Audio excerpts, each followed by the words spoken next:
এভাবে চানাচুর বানিয়ে লাখ লাখ টাকা ইনকাম করতে পারেন। এই চানাচুর এত মজা যে দোকান থেকে কিনে খেতে আর মন চাইবে না। এতে খুব বেশি উপকরণ কিন্তু লাগবে না।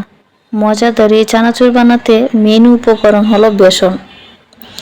এটা কিন্তু আটা ময়দা দিয়ে হবে না, বেসন দিয়েই বানাতে হবে।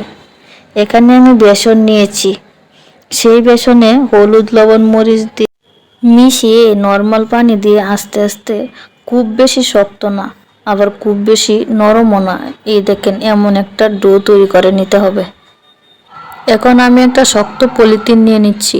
আপনারা চাইলে পাইপিং ব্যাগও ব্যবহার করতে পারেন।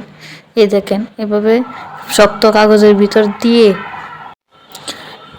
সেটার একটা কোনা অল্প একটু কেটে গরম তেলে ভেজে নিব।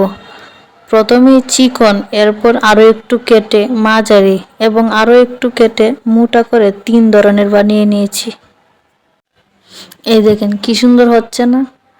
আপনারা চাইলে শুধু চিকন চানাচুরও বানাতে পারেন এভাবে। বেসনটা এভাবে ঝুরি ভাজার মতো ভেজে এরপর আমি চীনা বাদাম ভেজে নিচ্ছি। বাদামটা ভাজা হলে সেই তেলেই চিরা ধুয়ে ভেজে নিব। এখন বেসনের ঝুরি ভাজাগুলো ভেঙে বাদাম চিরা দিয়ে লবণ হলুদ মরিচ জিরা গুঁড়া গরম মশলা গুঁড়া একসাথে মিশিয়ে দিয়ে দিলাম এবং 2টা ম্যাজিক মশলাও দিয়ে মিশিয়ে নিয়েছি। বেশ তৈরি হয়ে গেল। এভাবে একবার বানিয়ে দেখবেন, এত মজাদার চানাচুর আপনি নিজেই তৈরি করেছেন সেটা বিশ্বাসই করতে চাইবে না কেউ। আমি তো এখন বাজার থেকে আর কিনে চানাচুর আনি না, ঘরেই তৈরি করে ফেলি।